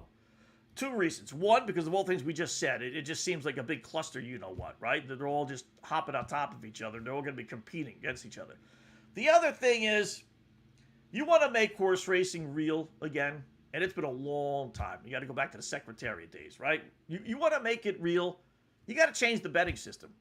Simple as that. What do you mean, Scott? No other sport do they use the pari-mutuel betting system. What's that? That is where you go to the track and you got a horse race in, 15 minutes, we'll say. And you're looking over the 8, 9, 10 horses. And, you like 2 or 3. And one of the horses you like is 10-1. And you say, wow, you know what? That's not bad. 10-1? I'll take a crack on that. Let me go get my 10-1 ticket on Billy Bob. All right. 5 minutes later, now there's 5 minutes to post time. And Billy Bob is no longer 10-1. Everyone's betting them. They're all looking over your shoulder. And now he's down to 6-1. And then he's down to 3-1. And Billy Bob wins. And you win 10-1. Because that's what you bet it at, right? No. You get it at the closing price. 3-1. You walk away a winner, but you walk away ticked off. You're like, I bet this stupid horse when it was 10-1. I wouldn't even bet the horse if it was 3-1. How come I'm not getting 10-1? If I bet a football game and I'm getting the Miami Dolphins plus 10 and the line drops to 7, I still have the Miami Dolphins plus 10. I don't have them plus 7. If I'm betting, Paul Skeens tonight at plus 120, and when I put my bet in, it's plus 120, and he drops down to pick 'em, I still have my plus 120 bet. All the sport, football, basketball, baseball, they're all, whatever the bet is, whatever the number is, when you make your bet, that's the number you have. That's not the case in horse racing. Who the hell wants to do that? I don't even know what the odds are going to be. So, we all take flyers on things, right? And we take flyers on things based on the odds that we're getting. Yeah, I'll take it. He's 10-1. Why not? He's got as good a chance as anybody. And then, because some mope decides to put $1,000 on your horse and he drops to 7-1 or 6-1 or something like that, you're stuck. You got to change that. You just have to change it. You want to say, well, you can't. Yes, you can. You get better people making your initial odds and you stick to them. And that's what it is. And if you have to move it, okay, but you move it just like you would move any other line. All right, that 10-1 horse is now 8-1. You want him still? He's 8-1. Whatever the horse is at the time, that's the number you get. And that would open up people to horse racing. The way it's set up now, nope, not going to do it. Like I said, if I don't know, what line would you ever bet? Right? Outside of close to pick 'em. But if you're going, especially with an underdog, even a favorite, right? You're betting a favorite in football that's laying 6.5. And you think, okay, I'm laying less than a touchdown. I like that. And then the line moves to 7.5. And now all of a sudden you're laying over 7.5 and the team wins by 7. It's like, what the fudge? I didn't want that. I wouldn't have bet it over 7. I don't want to lay more than a touchdown. It's stupid. Same thing with basketball. All right, I'll lay less than a field goal. I'll lay 2 points, maybe 2.5. Right? And then the line moves to 3.5, and now you're laying more than a possession. Nobody would do that. You wouldn't bet it.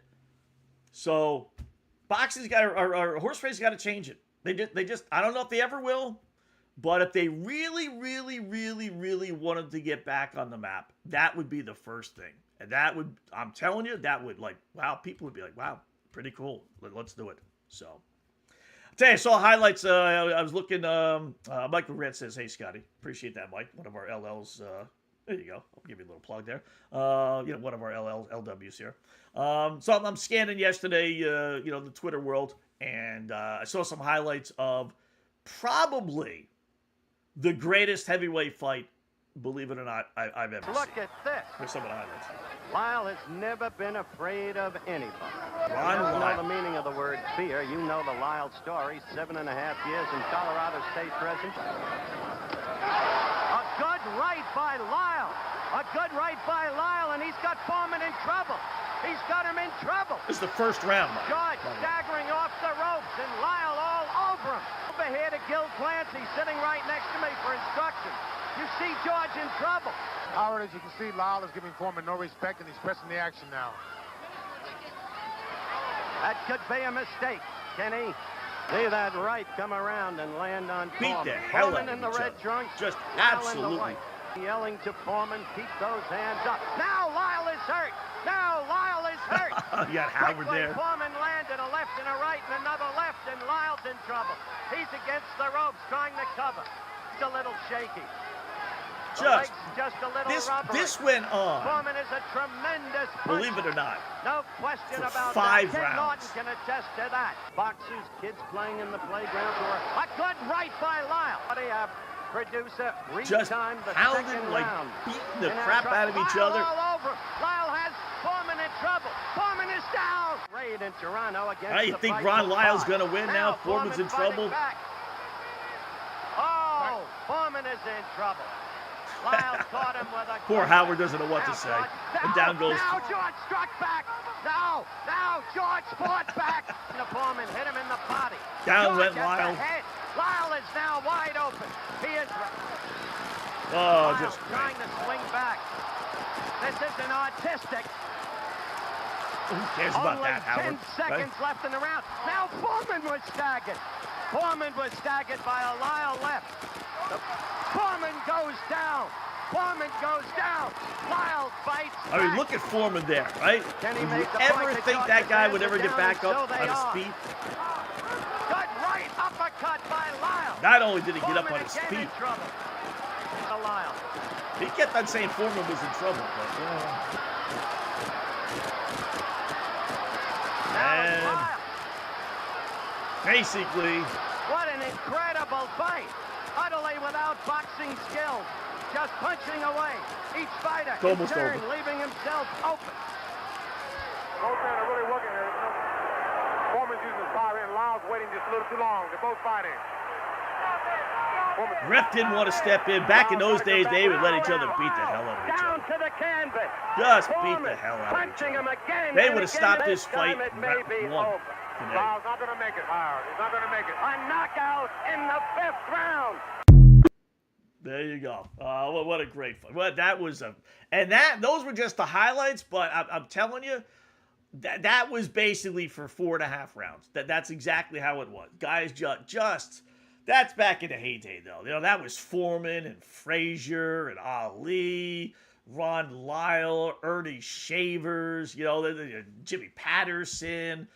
That's when they really just beat the hell out of it. I mean, just absolutely beat the hell out of each other. You have like 15 minutes. Google Ron Lyle versus George Foreman. Foreman wins 5th round TKO, as you saw there. Just, if you like brutal, just beating the crap out of each other, that is actually it. It really was. Let's throw in WNBA. Be careful what you ask for WNBA, right? What was the big talk about yesterday?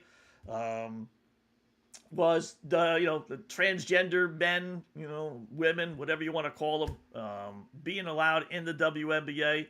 So they found this dude overseas, Julie Tatart, France's 2nd-tier women, not even 1st-tier, 2nd-tier basketball league, right? Get a load of this person. Tick, boom. We're bringing the noise. Go, baby. That is, we won't play too much because it's got some music there. I didn't realize that. That is 6'10" or whatever she is, averaging 21 points and 20 rebounds in this French league. And they asked her, do you want to play in the NBA? And she said, or he said, whatever you want to say, I wouldn't say no. So could you imagine that? That's what be careful what you ask for, WNBA. Could you imagine that person? And she would just, she would score 30 points a game like she's doing now, basically. So, and then you got the dopey, they have an expansion team. They're expanding. They had Toronto and, who was it this year? Toronto and whoever it was this year, expansion. You got Cleveland, the Sirens coming in next year, right? They're owned by the Cleveland Cavaliers. So, Cavaliers are footing the expensive, but they're not the female Cleveland Cavaliers. So here's their executive, Allison Howard, explaining why they're not going to be the female Cavaliers. They just want to have their own name, right? Which, that's no big deal. I get that, right? But this Dopey Broad took it just too far. We don't want to be the Lady Cavaliers, and we don't want to be Weinhold. We really need to be very separate, very distinctive.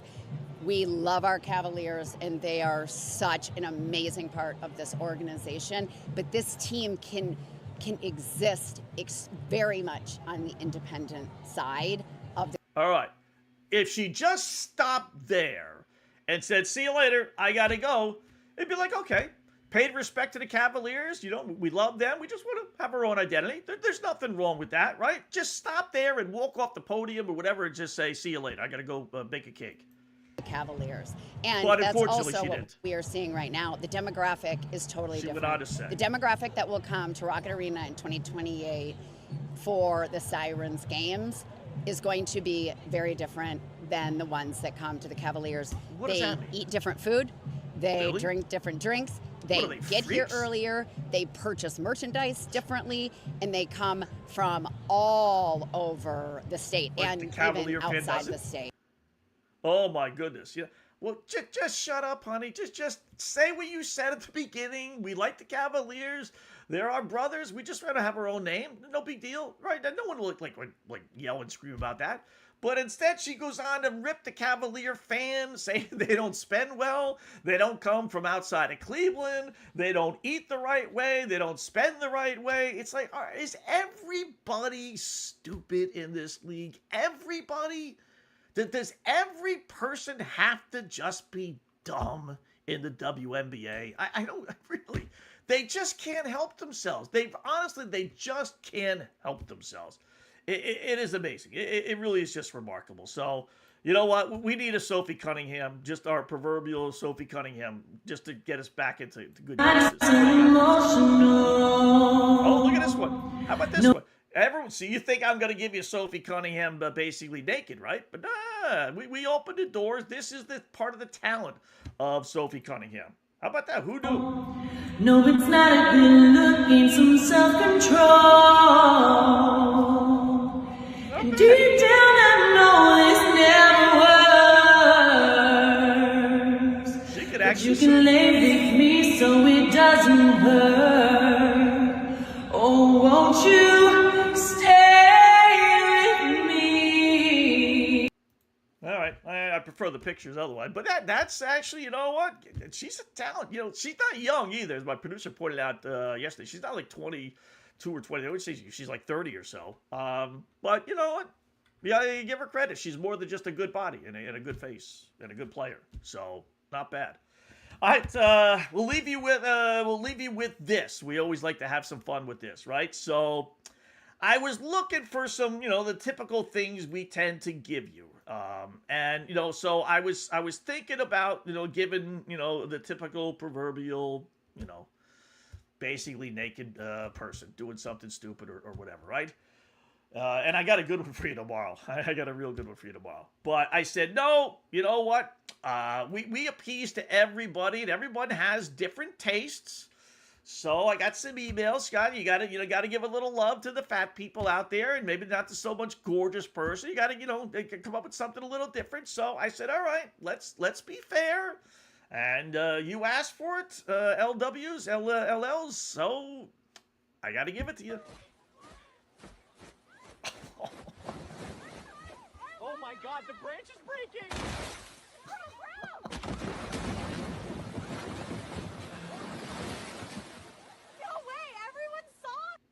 Oh my goodness. Let's see that again. Do we have to, Scott? Yes. Hold on. Let's. Oh my God, the branch is breaking! And she's lucky that branch. I mean, if that's real, right? Which I think it is, she's lucky that branch didn't hit her in the head. Look at that.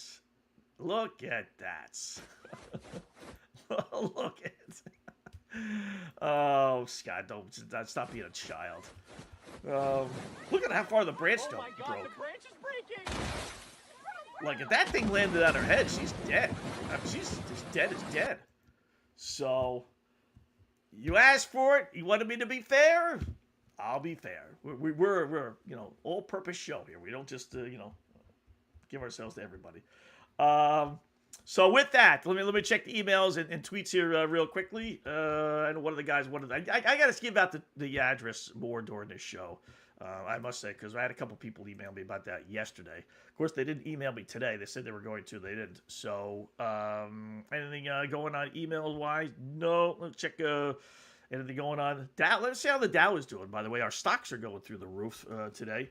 So we got NVIDIA and Nebius. Those are our two main stocks. Dow Jones today, with supposedly the tunnel opening up, the waterway. It's up 250 points.